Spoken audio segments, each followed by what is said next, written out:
Kita berada di mana ni, Mami? Pulau Tioman Marine Park. Ya, kita kat Pulau Marine. Pulau Marine pula. Pulau Tioman. Kita kat Marine Park.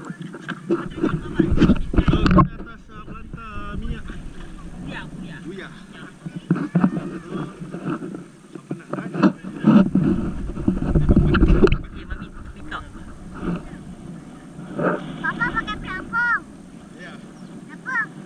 Nak pergi bawah. Pasal perut Papa ada pelampung. Oh. Wow.